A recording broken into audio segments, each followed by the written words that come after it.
Revadi culture is very dangerous for the development of the country. Prime Minister Narendra Modi was heard saying this in 2022. मुफ्त की रेवड़ी बांटकर vote बटोरने का culture लाने की भरसक कोशिश हो रही है। ये रेवड़ी कल्चर देश के विकास के लिए बहुत घातक है। Cut to 2024. All political parties have released their manifestos and promised freebies as a part of it to woo the voters of India, including Prime Minister Narendra Modi's party, the BJP, which was once seen condemning the freebies culture. BJP promised free ration, free electricity to the poor, and free treatment to all those who are aged above 70 years. The Congress promised 1 lakh rupees of cash as an unconditional cash transfer to all the poor families in India. Parties like TMC promised free housing for all poor families, and DMK promised 1000 rupees for women and free SIM cards with 1 GB of data per month for all college students. There are others. But why? Let's try to understand the lure of Revadis, or freebies as they call it, and the cure. Late Kumaraswamy Kamaraj, the CM of former Madras, introduced SOPs in the form of free education and free meals to school students between the years 1954 and 1963. Later in 1967, the DMK founder took this culture of freebies forward by offering 4.5 kilos of rice for just 1 rupee if he were to be elected. Later in 2015, the Aam Aadmi Party created history by storming into power in Delhi by offering a certain amount of free water and free electricity to the people. And while freebies can do a great job at providing the basic necessities and social welfare to the poor and the marginalized sections of the society, they do have a dark side to them.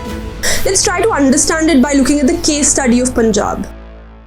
A significant reason behind Aam Aadmi Party's win in Punjab was their promises and freebies. Aam Aadmi Party offered free electricity in households, free travel for women, and also 1000 rupees for women. After coming to power, the Aam Aadmi Party implemented its poll promise in July of 2022 and offered 300 units of power free to each consumer every month. Since then, it has directly benefited 88% of the consumers to the tune of 11,500 crores. Which means almost 90% of the households in Punjab have zero electricity bill. However, on the flip side, Punjab has a debt to GDP ratio of 46.8%. It's the second highest in the country after Arunachal Pradesh. Punjab Governor Banwari Lal Purohit wrote a letter to the government in 2023 claiming that the debt had risen by 50,000 crores under the AAP dispensation.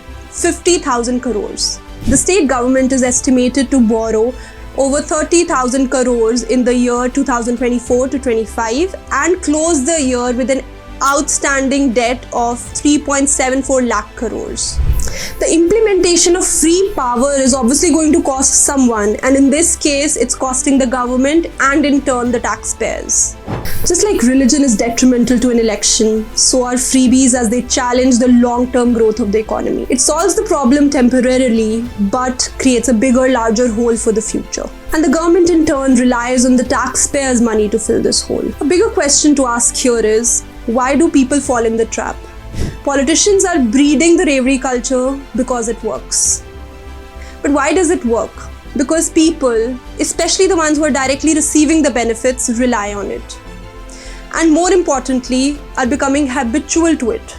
It's like spoon feeding. Instead of showing someone how to do it, we're just doing it for them.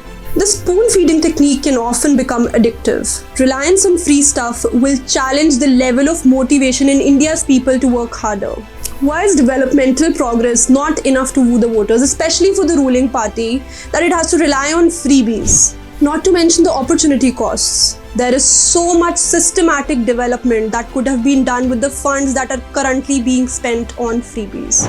There is an urgent, burning need to look at the skill development in the country and also the employment opportunities and increase the per capita income of the country as a whole.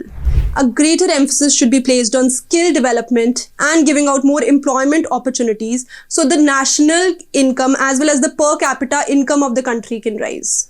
Addressing the Revadi culture, the Supreme Court Chief Justice clarified that a balance has to be struck between the economy losing money and the welfare measures.